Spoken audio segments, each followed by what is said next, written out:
positif, quelle sera la recommandation de la DSP pour les collègues, en fait, les gens qui, eux, demeurent au travail, qui ont probablement côtoyé, travaillé avec cette personne-là?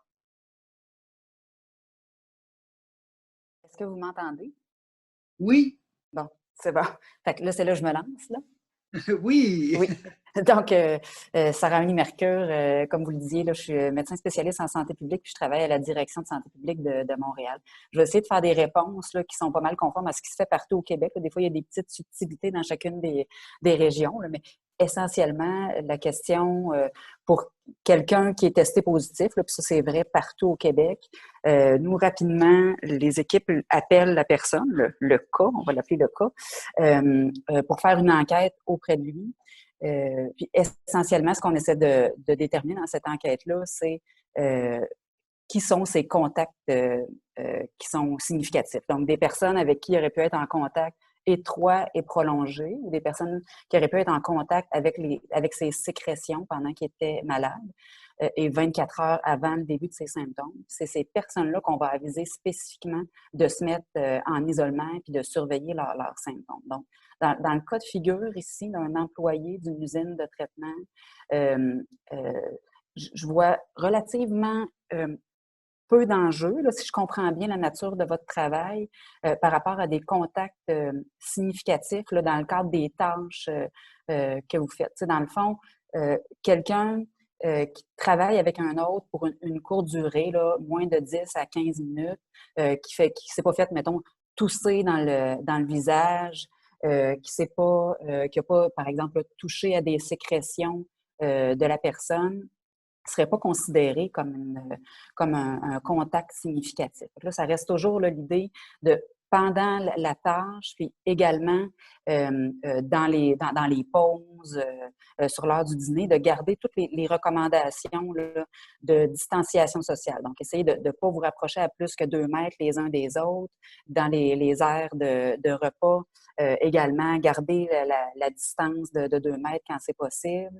Puis évidemment, à chaque fois que quelqu'un est malade, il faut vraiment rentrer rapidement à la maison ou pas rentrer au travail là, dès le début des symptômes. Donc, normalement, dans ces conditions-là, je pourrais imaginer que les collègues ne seraient pas retenus comme des contacts significatifs, mais il y a plein de cas de figure. Puis, dans le fond, le message que je vais vous donner, c'est que tout est évalué au cas par cas. Chaque nouveau cas qu'on a, on l'enquête rigoureusement. Puis si on a un doute sur un contact qui pourrait être significatif là, de ce temps-ci, là, puis là, encore une fois, c'est les recommandations actuelles, les orientations qu'on a selon ce qu'on a comme situation épidémiologique. On ne prend pas de chance. Quand on pense qu'il y a un contact significatif, on va recommander l'isolement pendant 14 jours de la personne qui est considérée comme un contact. Madame Mercure, ce que j'entends, c'est que les mesures d'hygiène, les mesures de distanciation sont drôlement importantes dans ce cas-là. Exactement, exactement. Dans le milieu de travail, là, toutes les recommandations qu'on fait à tout le monde de distanciation et d'hygiène, on demande généralement au milieu de travail essentiel de rehausser leurs mesures d'hygiène, de faire le nettoyage des infections au moins une fois par jour, de porter une attention particulière à tout ce qui est high touch là, qu'on appelle, donc tous les endroits qui sont touchés fréquemment par les personnes, incluant les salles de bain. On n'a pas d'évidence là, vraiment forte que la maladie pourrait se propager, par exemple, par les selles, mais le virus a quand même été détecté dans les selles de patients. Donc, on ne sait pas si ça peut se transmettre, mais on ne prend pas de chance. On recommande de faire le nettoyage rigoureux des salles de bain, donc la toilette également, là, tout ce qui est lavabo. Puis, donc, l'autre chose aussi qu'on recommande aux travailleurs essentiels, c'est d'être vraiment exemplaire hors du travail là, également sur les mesures de distanciation. Ce n'est pas le temps d'aller dans des rassemblements ou de faire des sorties non essentielles. Là. Moi-même, là, je peux vous dire que ma vie en dehors du travail est très, très plate là, de ce temps-ci. Là. On essaie vraiment de limiter au maximum les contacts dans la communauté. Vous avez la chance que la majorité de votre tâche n'implique pas des contacts rapprochés avec des clientèles vulnérables, comme nous autres dans les hôpitaux, on est plus exposés.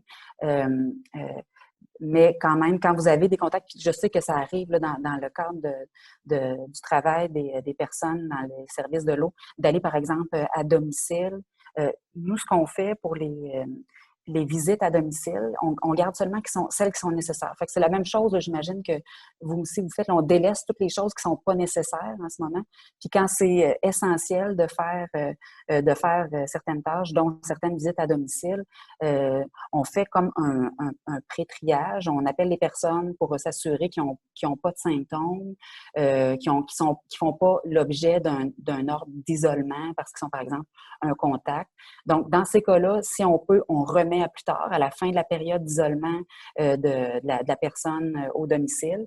Quand c'est pas possible, ce qu'on demande aux gens, c'est de rester dans une pièce à part, parce que essentiellement, hein, si on ne rentre pas en contact avec les sécrétions de la personne, c'est pas considéré comme un contact significatif.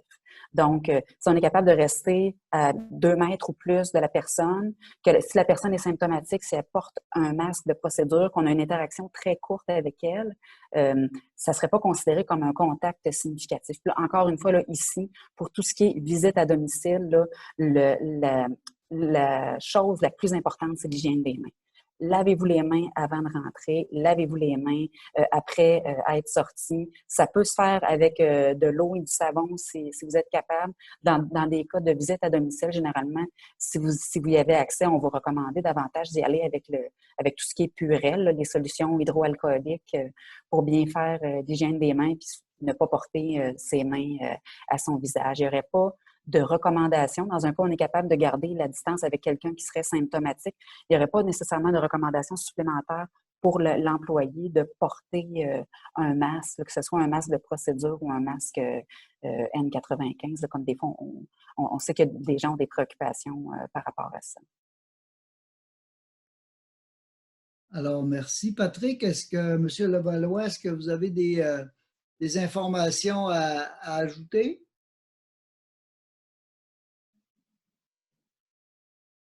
Ça va. On avait une deuxième question qui venait, c'est dans le cas où on a un travailleur qui est confirmé positif, est-ce que la DSP va entrer en contact rapidement avec le gestionnaire de l'usine? Est-ce que tu m'entends? Oui. OK. Moi, j'appuie tout à fait ce que disait Sarah Amélie. C'est certain que les contacts très étroits en milieu, en usine de traitement doivent être quand même assez rares et les mesures de base s'appliquent. Certainement, les personnes qui ont été en contact doivent quand même surveiller particulièrement leurs symptômes. S'ils étaient symptomatiques, eh bien là, c'est certain qu'on leur recommande de ne pas rentrer au travail, mais s'ils sont asymptomatiques et qu'ils gardent les mesures recommandées habituellement, ils devraient se prévenir de toute exposition anormale. Mais c'est certain qu'il faut suivre leur état de santé quand même et consulter s'ils sont inquiets à ce sujet-là. Merci. C'est bon? Oui, merci. Alors, on revient à notre autre question. À savoir si la DSP, dans le cas d'un employé confirmé positif, rentre en contact rapidement avec les gestionnaires de l'usine. Est-ce que c'est prévu comme ça? Chaque direction de santé publique gère les milieux là, à sa façon. Ce que je peux dire, c'est que l'enquête auprès du cas permet souvent de voir si on a besoin de contacter le gestionnaire ou le milieu de travail. Donc, dans un cas simple, par exemple, où la personne n'aurait pas été dans le milieu de travail pendant sa période de contagiosité, hein, qu'on considère là, 24 heures avant le début des premiers symptômes. Donc, si la personne n'a pas été en contact, qu'on n'a pas d'autres cas dans ce milieu-là, il n'y aurait pas lieu pour la direction de santé publique de contacter nécessairement le gestionnaire. Il y a certaines directions de santé publique qui ont encore le temps de faire ça ou qui considèrent que ça peut être important de parler avec tous les milieux, même dans les cas individuels. Dans nos protocoles, c'est pas obligatoire de le faire, mais aussitôt qu'on a le moindre doute que le milieu pourrait avoir soit des cas secondaires ou d'autres cas qui auraient pu générer le cas qu'on est en train d'enquêter, ou encore qu'en faisant l'enquête, on réalise qu'il y a peut-être des mesures de prévention qui ne sont pas implantées comme on le souhaiterait, on n'hésite pas à contacter les milieux pour soit rehausser les mesures ou les aviser d'une situation particulière. Par exemple, s'il y avait, à partir du moment où on a plus que 2 cas, qu'on a 2 cas ou plus dans un même milieu de travail, on va considérer que c'est une suspicion d'éclosion. Puis là, ben, quand il y a une éclosion dans un milieu de travail, on travaille fort avec vous pour rehausser les mesures, pour éviter que la transmission se poursuive. Merci. M. Levallois? Non, c'est bon. Rien à ajouter. Puis ce que j'ajouterais, là, c'est si les gestionnaires sont inquiets, si eux ont connaissance qu'il y a un cas ou qu'il y a quelqu'un avec des symptômes, n'hésitez pas à faire appel à vos directions régionales de santé publique. On est là pour faire ce travail-là ensemble. Là, c'est une entreprise de toute la société, essayer de juguler cette épidémie-là. Donc, si vous avez besoin de soutien, appelez-nous. On est là pour ça. Là. Puis c'est sûr que vous êtes des partenaires, vous êtes des travailleurs essentiels. On vous met dans le top priorité de ce qu'on fait comme travail en ce moment pour prévenir la transmission. C'est sûr que c'est des milieux dans lesquels on ne veut pas qu'il y ait de la transmission. Alors, merci. On avait une autre question qui est revenue souvent, celle-là. Par rapport aux employés en traitement des eaux, de plus en plus, c'est identifié comme service essentiel. Est-ce que c'est possible de faire, on dit tester, là, préventivement un employé qui n'aurait pas de symptômes, faire des tests, mais de façon préventive? Oui, on aimerait ça beaucoup. Là, nous aussi, dans le milieu de la santé, on aimerait ça d'avoir des tests qui permettent d'identifier une personne qui serait atteinte avant qu'elle développe des symptômes. Ça nous aiderait beaucoup pour prévenir la propagation. Malheureusement, les tests qu'on a en ce moment ne permettent pas d'avoir un résultat fiable pour quelqu'un qui aurait pas de symptômes. Même quelqu'un qui est au tout début de ses symptômes, hein, quand il n'y a pas encore beaucoup de sécrétion, nos tests peuvent être négatifs alors que la personne est vraiment malade. Là. Donc, on a plus peur, autrement dit, des faux négatifs là, dans ce cas-là. Donc, malheureusement, pas de tests très précoces qui permettent d'identifier les personnes qui seraient malades sans avoir de symptômes. Il y a d'autres approches qui ont été tentées avec pas beaucoup de succès. Là, par exemple, comme vous pouvez voir là, des fois dans d'autres juridictions, qui ici, par exemple, prendre la température des gens tous les jours à leur entrée au travail. Là, il y a toutes sortes de technologies, là, genre les thermomètres infrarouges, en se disant que peut-être la température serait un indicateur précoce. Malheureusement, il n'y a rien qui nous permet de recommander cette mesure-là non plus. Ça ne permet pas vraiment d'identifier les personnes précocement. Puis ce que ça fait essentiellement, ce qu'on voit, c'est que ça peut générer un faux sentiment de sécurité. Après ça, il y a toutes sortes d'initiatives en cours ailleurs. Peut-être que ces recommandations-là vont pouvoir évoluer, mais pour l'instant, on n'a rien vraiment de fiable pour être encore plus en amont. Fait qu'on on se fie beaucoup aux personnes individuellement, aussitôt qui ont des symptômes, de tout de suite s'isoler, appeler la fameuse ligne là, 1877 pour parler de leur cas puis voir s'ils pourraient être testés s'ils sont comme éligibles à un test pour la COVID. Mais c'est ça, malheureusement, pas de test précoce. Mais je suis d'accord avec vous que ça serait vraiment, vraiment pratique d'avoir ça. Oui, Patrick. C'est vraiment que ça, c'est non seulement ça ne donne pas une réponse, mais ça peut en plus induire en erreur, rassurer inutilement, étant donné qu'il y a des grandes chances que ça revienne négatif, même si la personne pouvait être porteur. Donc, c'est vraiment le suivi des symptômes, hein, plutôt que essayer de se faire dépister. Vraiment le suivi des symptômes et la consultation éventuelle.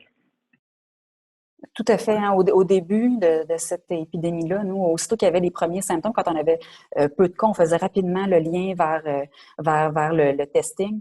Et puis, on a des personnes qui avaient très peu de symptômes au début. Leur test était négatif. Ils restaient quand même en isolement parce qu'ils demeuraient symptomatiques. On les reteste quelques jours plus tard, puis ça sort positif. Donc, le test très précoce, malheureusement, n'est pas très fiable. Je dis pas qu'il faut pas se faire tester rapidement, là, mais quand il n'y a pas de symptômes, la valeur de ce test-là est nulle.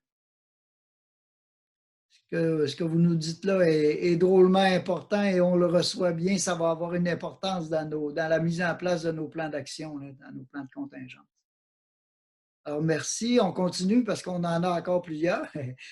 On dit dans le pire des cas où tous nos travailleurs seraient contaminés avec le COVID-19, pouvons-nous demander à ceux qui ne présentent pas de symptômes de travailler à la station quand même? Bien, théoriquement, si tout le monde est malade, tout le monde a des symptômes. La question du portage asymptomatique, c'est quelque chose qui est regardé dans la littérature. C'est difficile là, d'estimer la proportion de gens qui développeront jamais de symptômes, mais elle ne serait pas très élevée. Généralement, les gens sont plus dans une phase pré-symptomatique. Éventuellement, ils vont développer des symptômes. Donc, prenons pour acquis que si tout le monde a la COVID, puis de toute façon, c'est un prérequis pour être testé et savoir si on l'a d'avoir des symptômes. Donc, dans ce cas-ci, tout le monde aurait des symptômes. Là, si on est dans ce scénario catastrophe de tous les travailleurs qui sont contaminés. Dans ce cas-là, en fait, les personnes seraient probablement trop malades pour aller travailler. Là, c'est vraiment un cas de figure là, qu'on fait. C'est un exercice de pensée, mais si tout le monde était malade, là, 100% de tout le monde était malade et capable de travailler, on pourrait les considérer comme une cohorte, là, puis les laisser travailler. Mais là, je vous dis ça, je pense pas que c'est un scénario qui va arriver, puis ça serait vraiment un cas exceptionnel à discuter avec votre direction régionale de santé publique dans un cas comme celui-là. Mais si la question est ceux qui n'ont pas de symptômes, peuvent-ils rentrer travailler? À ce moment-là, ils ne seraient pas considérés comme des cas. Ils seraient considérés probablement si on avait une grosse éclosion dans un milieu de travail, on se mettrait à penser que probablement que les contacts sont plus étroits que ce qu'on pense. Et je présume, là, encore une fois, je dis que c'est une évaluation au cas par cas, mais moi, probablement que mon premier réflexe serait de penser que ce sont des contacts significatifs, puis je recommanderais probablement l'isolement. Encore une fois, c'est un raisonnement qu'il faut travailler au cas par cas. Alain, est-ce que je peux me permettre une sous-question?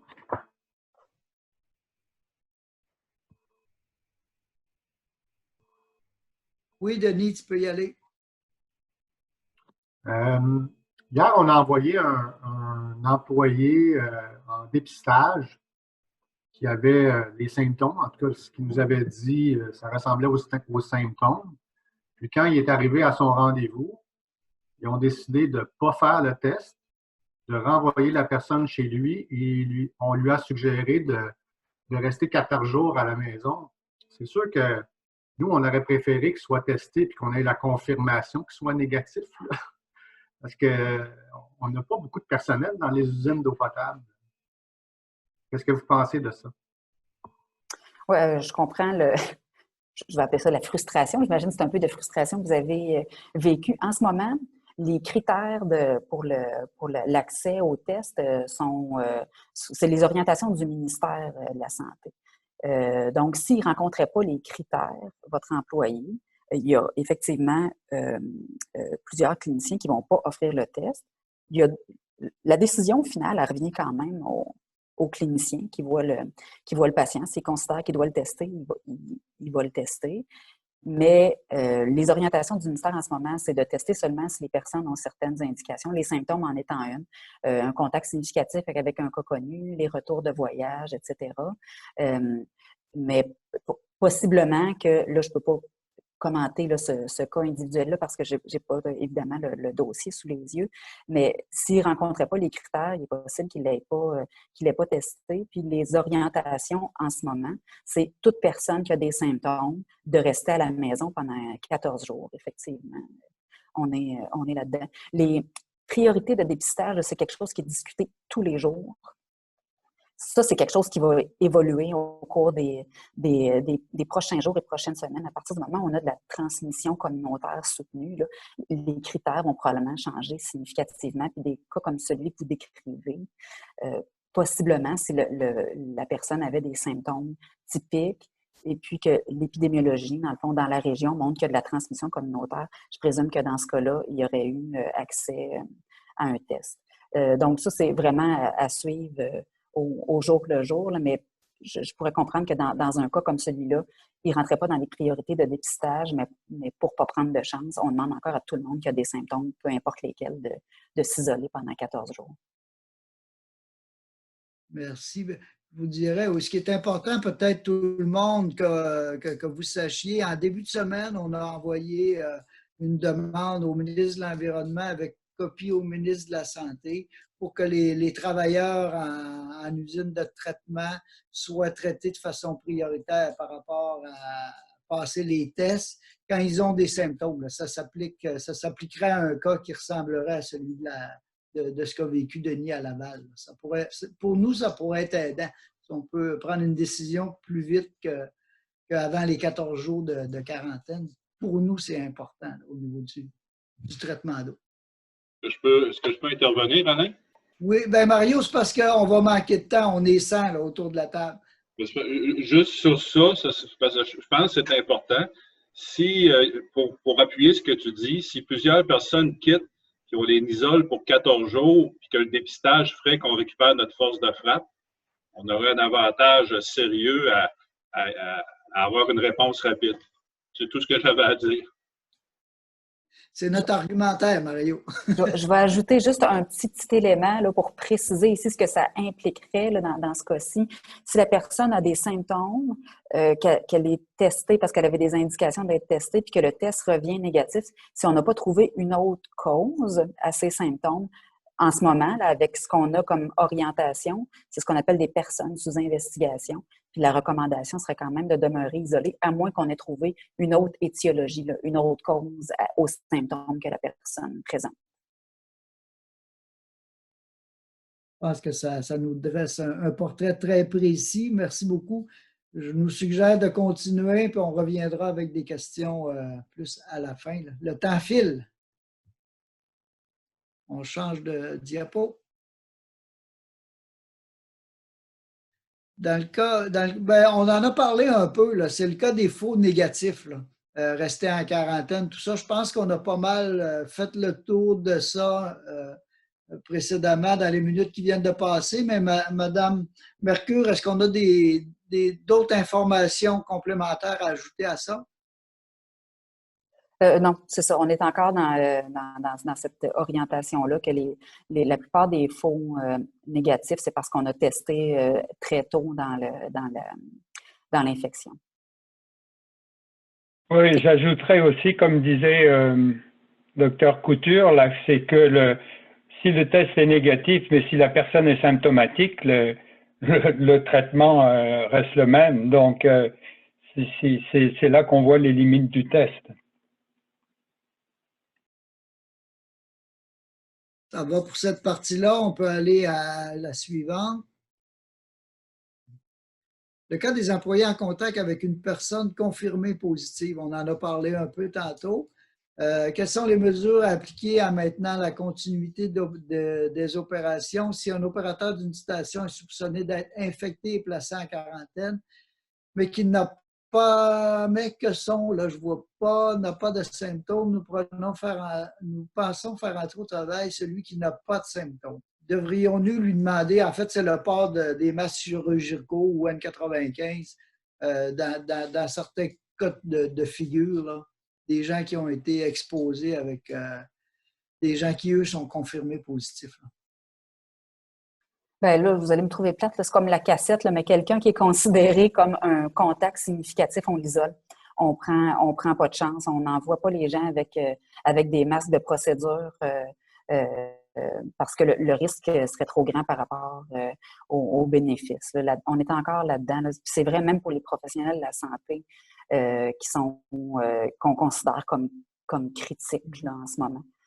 Quand quelqu'un a une indication d'être isolé, on le garde isolé. Puis c'est ça. Puis dans le fond, ça revient sur la question du test de dépistage. Là. S'il est isolé, qu'il n'y a pas de symptômes, malheureusement, on ne peut pas le libérer de l'isolement juste sur un test négatif. OK. Ça revient toujours au risque des faux positifs. Et la deuxième partie de la question, c'est demander un test de dépistage s'il n'y a pas de symptômes. On a déjà répondu à ça tantôt. Là. Monsieur Levallois, des trucs à rajouter? Non, ça revient toujours un peu à la même chose. C'est peut-être le point au départ de bien évaluer si c'était un contact étroit, comme l'a expliqué Dr Couture, là, qui qui travaillait à proximité, qui pouvait être exposé à des gouttelettes pour lesquelles il n'y avait pas eu de protection, etc. Donc, si on est dans ces conditions-là, eh bien là, c'est le retrait à la maison, mais le masque, là encore, va apporter une fausse sécurité et risque d'entraîner éventuellement des contaminations d'autres personnes. Donc, c'est vraiment le questionnaire que fait la direction de santé publique pour déterminer les contacts les plus proches et qui, eux, sont mis en quarantaine. Puis encore une fois, hein, je comprends vraiment votre préoccupation. Nous, c'est pareil, on est des travailleurs essentiels, on veut aider, on veut travailler, on sait à quel point notre travail est important, mais on se tire un peu dans le pied si on ne suit pas les recommandations. Vous l'avez probablement vu parce que ça a apparu dans la presse hier, là, mais il y a une direction régionale de santé publique au Québec où il y a eu 10 cas de COVID au sein de leur personnel parce que les gens se sont pas isolés alors qu'il y avait des symptômes. Donc, on veut tous bien faire puis travailler, puis on considère que notre travail est important, mais c'est pire si on rentre au travail quand on devrait être isolé puis qu'on infecte les autres personnes. On ne sera pas d'avance si on fait ça. Puis on sait que les mesures sont vraiment contraignantes puis on aimerait ça pouvoir les assouplir, mais on est encore là dans l'épidémie où il faut être vraiment très, très strict compte tenu de ce qu'on fait face. Merci. On revient un peu à la distanciation, travailler ensemble. On avait une question qui parlait, il y a les termes qui reviennent, sont sur le même toit, partage un espace commun. On se demandait si une usine de traitement où les travailleurs partagent souvent la même salle de bain, ils vont partager les mêmes casiers, etc. Est-ce que ça peut être considéré comme étant sous un même toit ou c'est différencié, là? A priori, vous ne seriez pas considérés comme des vivants sur le même toit.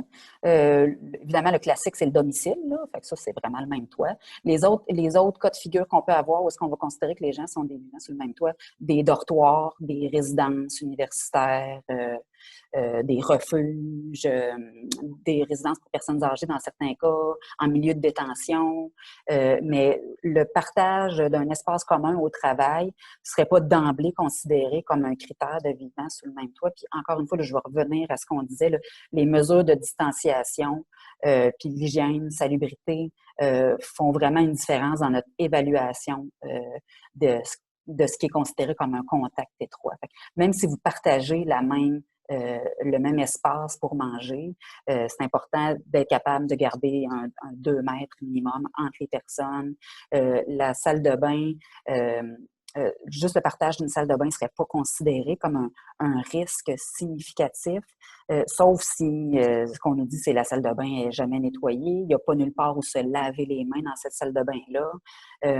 Là, on l'évaluerait, mais si les gens sont à même de se laver les mains en sortant de la salle de bain et que la salle de bain est nettoyée là, selon les règles de l'art, ça ne serait pas considéré comme un contact significatif.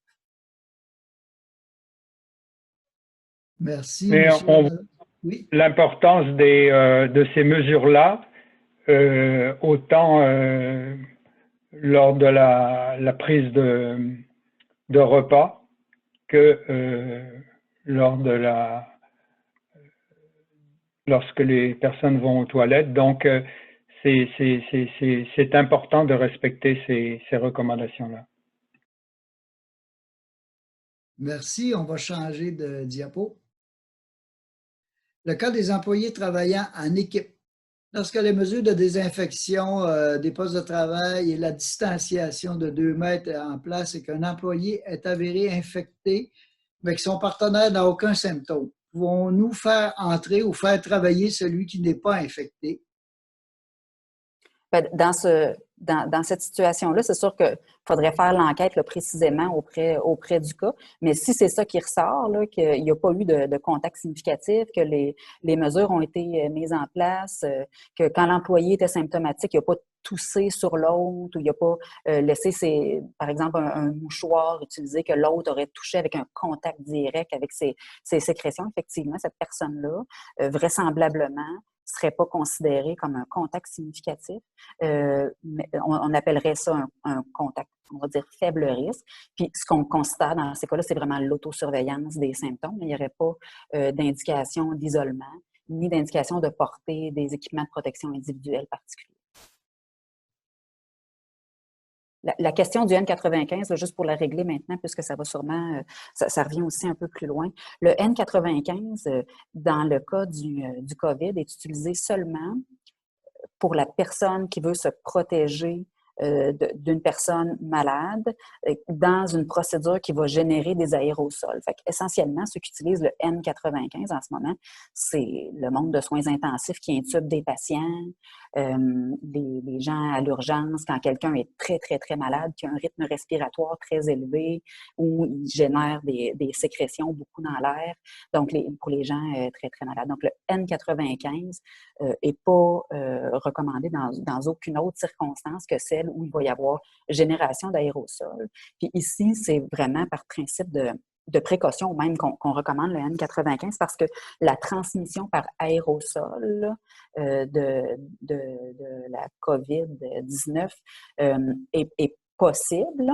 On sait que c'est possible, mais ça serait très rare. C'est pas comme d'autres. Par exemple, je vais prendre l'exemple de la rougeole, que ça, le fait d'avoir partagé un volume d'air avec quelqu'un nous rend un contact significatif. Dans ce cas-ci, le mode principal de transmission, c'est vraiment les gouttelettes.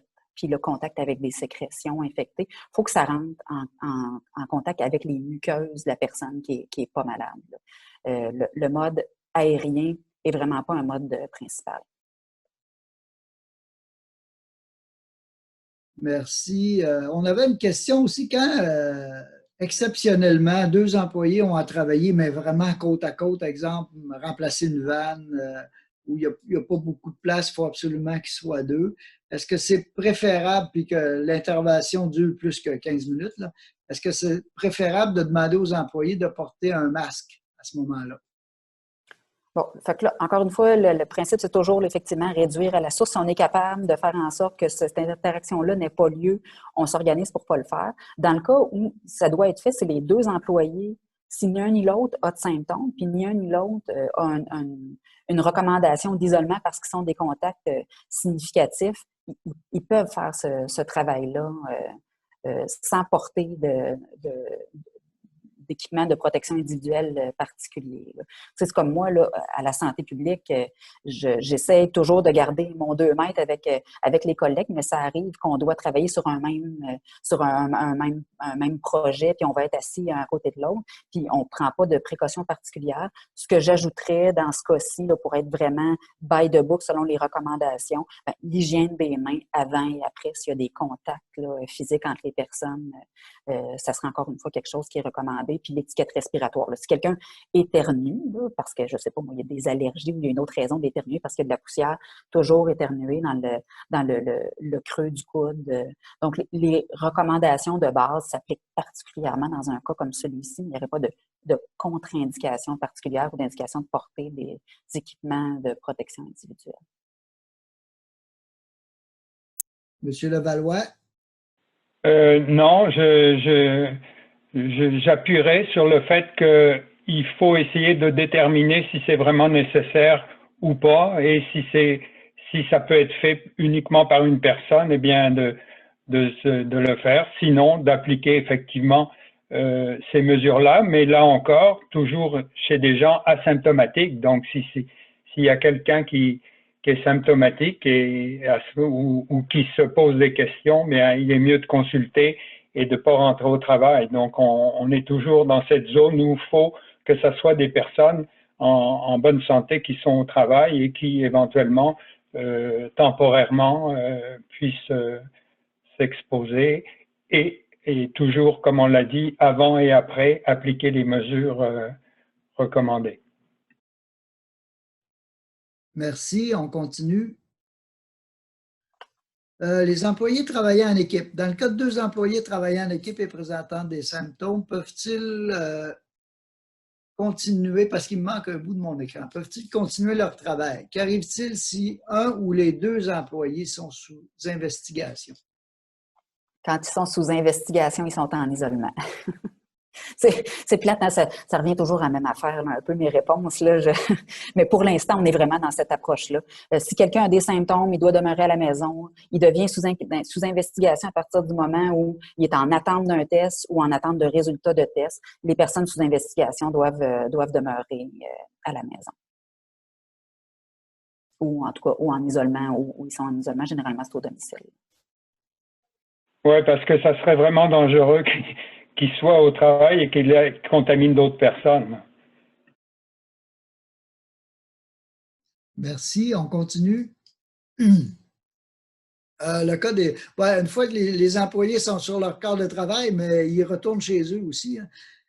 On se demandait si la DSP recommandait d'avoir des employés qui seraient comme en isolement à la maison, prêts à être capables de remplacer en urgence. Est-ce que c'est une bonne stratégie?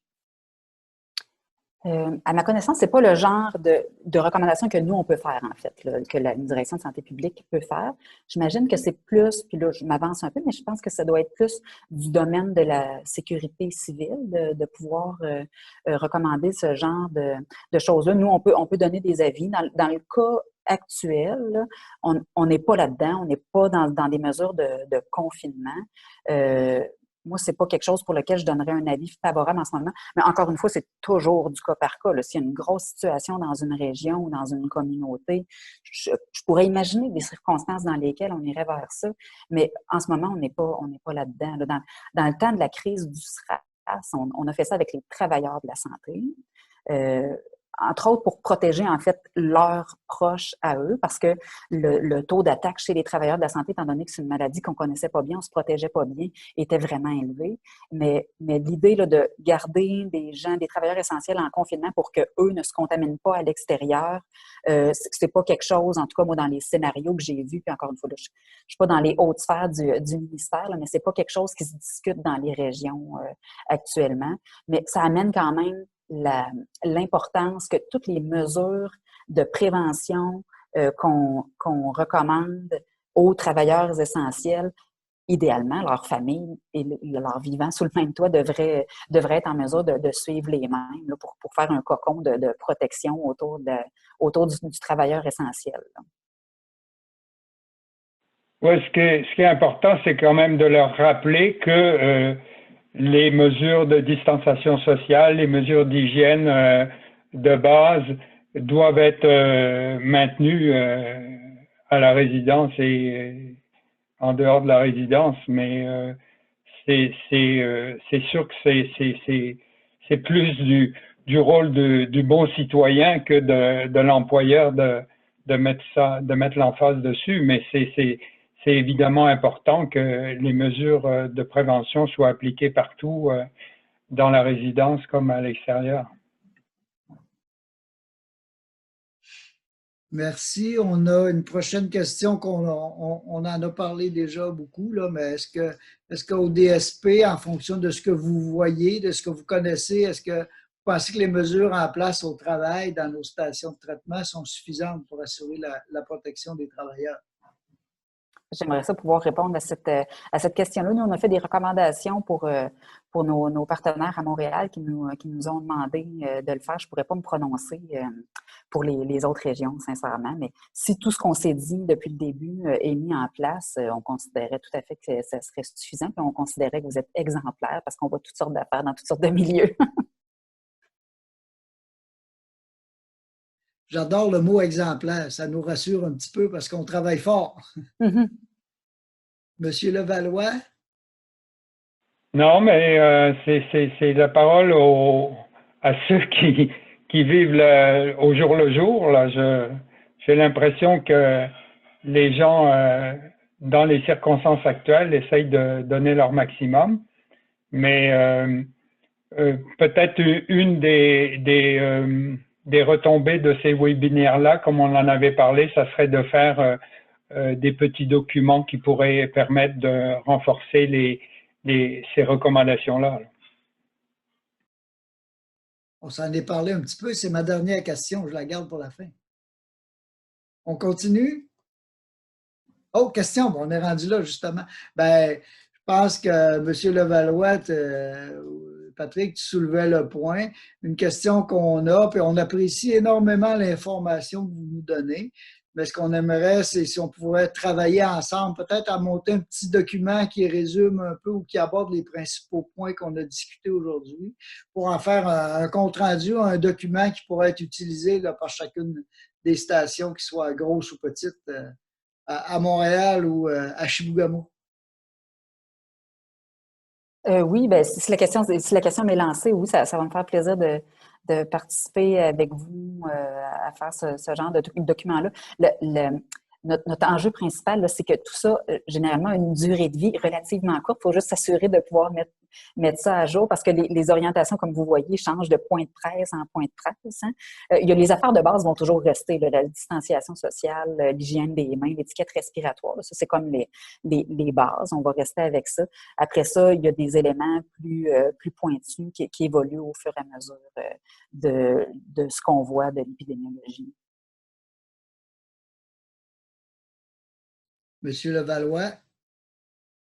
Non, mais je pense que ça pourra être très intéressant et on pourra mettre à jour. Je ne sais pas s'il faut que ça soit sur un site sur le site de réseau ou comment tu vois ça, toi, Alain? Je vous dirai sûrement après la réunion, si vous voulez, vous avez de la disponibilité, on va se parler un petit peu. Avec peut-être un comité de travail restreint chez nous, on pourrait se monter un document rapidement en début de semaine prochaine qu'on pourrait partager aux gens à travers réseau, à travers le site de Réseau Environnement. Un document qui serait vivant, là. Ça veut dire qu'on pourrait le mettre à jour, qui soit aussi pas compliqué, en bas de pointe, facilement utilisable par tout le monde, là. C'est bon. Ça va, ben, je sais que votre temps est précieux. Si vous avez encore quelques minutes à nous accorder, on a plusieurs questions qui sont entrées. On pourrait demander aux gens, je pense que c'est Samuel ou Candice, peut-être de poser les questions, les adresser à la personne qui est identifiée, puis répondre. Oui, Alain.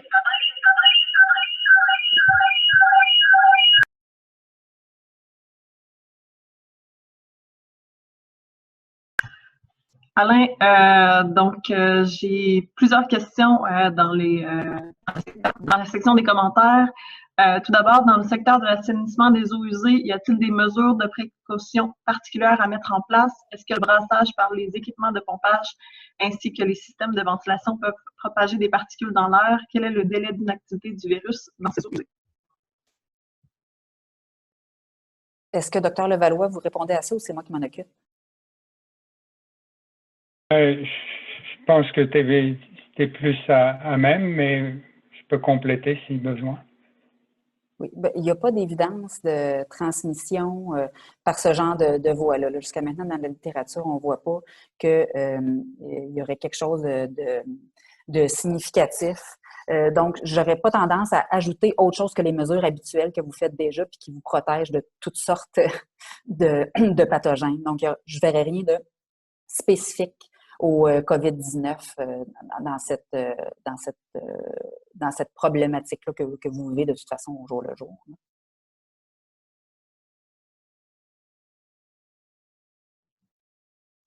Oui, merci pour la réponse. Je pense que Samuel, qui s'occupe des questions, a de la difficulté à nous entendre.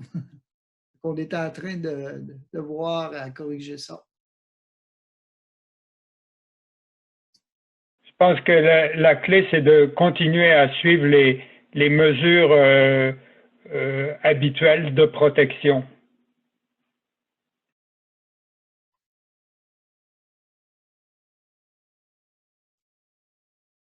On va attendre peut-être une minute ou deux. Oui, donc deuxième question, peut-on aborder les protections recommandées pour les personnes qui travaillent sur le réseau des stations de pompage, également pour ceux qui vont intervenir dans les puits des stations de pompage pour le suivi des ouvrages de survesse? La question a été posée par M. Mario Gagnon. J'ai pas très, très bien entendu parce que la ligne a coupé pendant la question. Ce que je comprends, c'est une question spécifique sur un... Je peux répéter la question. Donc, la question venait de M. Mario Gagné. Il demande si on peut aborder les protections recommandées pour les personnes qui travaillent sur le réseau des stations de pompage, également pour ceux qui doivent intervenir dans les puits de stations de pompage ou pour le suivi des ouvrages de surverse. Est-ce qu'il y a quelqu'un qui est bon pour me dire c'est quoi en ce moment les protections qui sont utilisées? Là, je ne suis pas aussi experte que vous là-dedans. Peut-être aussi nous préciser, quand on parle de station de pompage, c'est quoi exactement? Est-ce que tu veux que je réponde, Alain?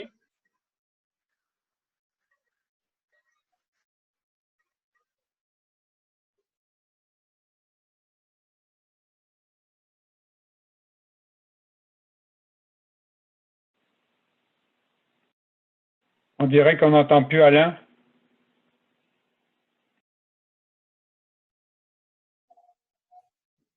Vas-y, Mario, prends le lead, pose la question. OK, gars. D'accord. Je suis revenu. OK. Mario, puis peut-être Hélène Guénette aussi pourrait nous donner une réponse sur ces points-là. Parfait. Donc, je peux y aller. La question, c'est que j'ai des équipes qui s'occupent du suivi de 74 postes de pompage. Donc, c'est le réseau qui permet de relever les eaux usées sanitaires d'un point donné dans la ville jusqu'à la station d'épuration. Donc, les gens travaillent directement, ils peuvent descendre dans des puits, donc sont en contact avec le début des eaux sanitaires avant qu'elles soient amenées à la station d'épuration. Et concernant les ouvrages de surverse, c'est des gens qui peuvent descendre dans des regards où on a des vérifications à faire sur des équipements installés pour suivre des débordements qui peut avoir des débordements du réseau sanitaire vers le milieu, une rivière ou le milieu récepteur. Donc, dans ces deux catégories-là, ils peuvent être en contact direct. Quelqu'un qui descend dans une chambre d'égout, donc c'est un milieu plus restreint. C'est pas comme dans une usine où c'est quand même bien ventilé. Alors, la question, c'est est-ce qu'il y a des mesures spécifiques à prendre? Actuellement, ils utilisent le EPI comme ils les utilisaient avant le COVID. Est-ce qu'on maintient ça ou on augmente la protection de ces gens-là? C'est quoi leurs EPI en ce moment? Bien, certaines fois, ils vont utiliser justement le masque N95 dans certaines conditions, mais est-ce qu'ils devraient l'utiliser davantage parce qu'ils sont directement en contact avec le puits de pompage, avec les zones sanitaires, l'accumulation, parce qu'on disait que le virus peut vivre longtemps sur un milieu humide. On s'entend que dans un puits de pompage, il y a du bureau qui s'accumule partout, donc est-ce que ça l'expose davantage les travailleurs? J'aimerais prendre la parole, s'il vous plaît. Dans le cadre de votre programme de prévention, vous devez avoir un programme de protection respiratoire, puis un plan d'action pour contrôler les risques biologiques. D'ailleurs, sur notre thème risques biologiques généralité, il y a un guide de la CNESST sur comment élaborer un plan d'action pour contrôler les risques biologiques dans son milieu de travail. Donc, il faut partir de l'analyse de risque, puis améliorer les méthodes de travail, puis choisir les équipements de protection individuels. On a aussi un hyperlien pour identifier la protection respiratoire appropriée en fonction des risques biologiques et des bioaérosols qui a été élaboré par l'IRSST. Les équipes de santé au travail peuvent vous aider à élaborer votre programme de protection respiratoire, puis voir est-ce que au niveau du programme de santé, les gens ont la vaccination minimale recommandée et ont des bonnes mesures d'hygiène, des bonnes méthodes de travail, puis la protection respiratoire appropriée. Puis si vous avez des questions, vous pouvez aussi appeler à l'APSAM. On est là pour vous aider. Mais certes, si les mesures d'hygiène sont là, vous allez utiliser la protection respiratoire contre tous les pathogènes qui sont présents en eau usée. À partir d'une bonne évaluation des risques, il n'y a pas de danger là, de contracter la maladie de la COVID-19. Merci, Hélène. Est-ce qu'on a des compléments d'information? Non, je pense que c'est clair, mais ce qui est certain, c'est que c'est de renforcer les mesures habituelles et le COVID se rajoute, mais certainement pas le risque principal. Ça va, merci Samuel. On y va avec une autre question. Oui, donc la prochaine question nous vient de Jean-René Duplessis. Il demande pour les réseaux privés où il n'y a pas de bâtisse municipale et que l'on doit prélever à l'intérieur des maisons privées, quels conseils donnez-vous?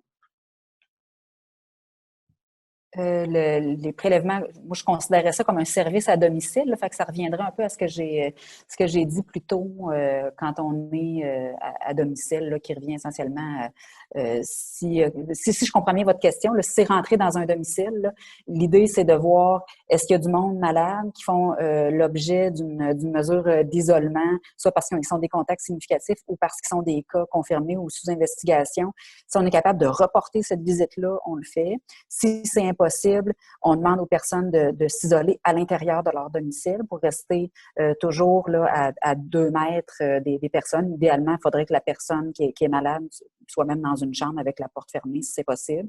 Sinon, si on est capable de garder le 2 mètres puis que la personne a un masque de procédure dans le visage, il n'y aurait pas de particularité pour l'employé qui doit absolument aller dans cette résidence-là, puis l'hygiène des mains est particulièrement importante dans ce cas-ci. Merci. Peut-être, Hélène, voulais-tu renchérir sur ce point-là? Oui, j'aimerais renchérir. J'ai beaucoup de téléphones de municipalités. Ils font face à des droits de refus de la part des travailleurs qui disent qu'ils sans rien leur enlever, qui n'ont pas la prestance d'autorité qu'ont les policiers et les ambulanciers de faire respecter le 2 mètres de distanciation sociale.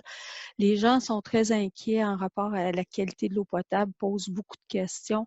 Puis quand c'est un nouveau point de prélèvement, ben, il faut vérifier qu'il n'y a pas de système de filtration d'eau à l'entrée d'eau en dessous du robinet. Il faut enlever le filtreur à l'extrémité du robinet.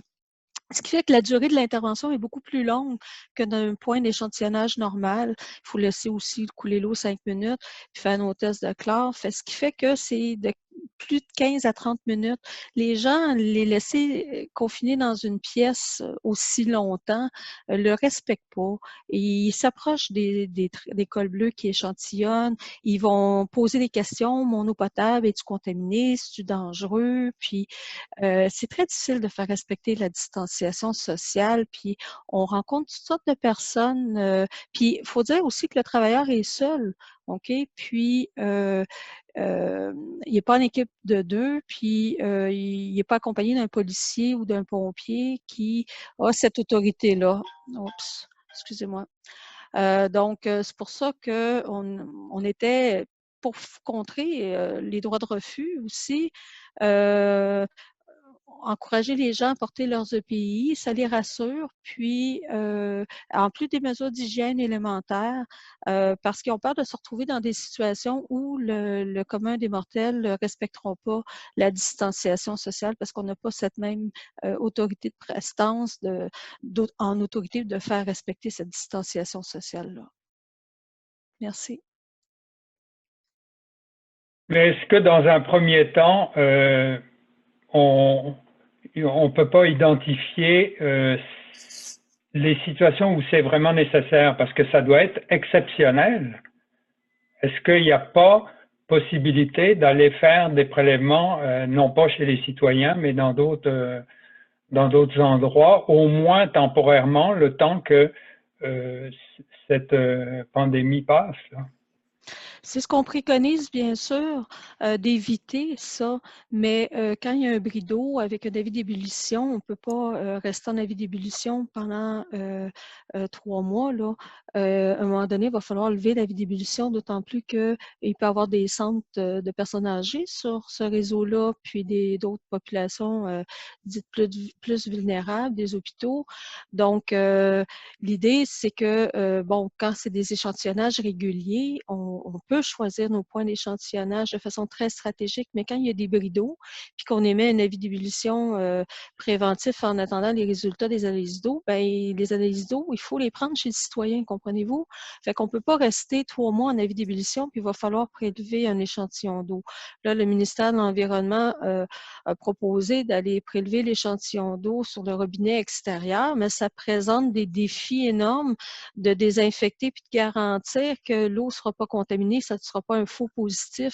Fait que probablement que ça va faire partie du débat après que vous nous ayez quittés là, sur les méthodes d'échantillonnage, parce qu'on risque de se retrouver en avis d'ébullition très, très longtemps si on se retrouve avec des faux positifs, parce que c'est trop difficile de prélever un échantillon d'eau sur un robinet extérieur. Fait que la plupart des gens me disent que c'est plus sécuritaire puis plus rapide d'aller prélever l'échantillon d'eau à l'intérieur de la maison pour justement être capable de lever cet avis d'ébullition-là.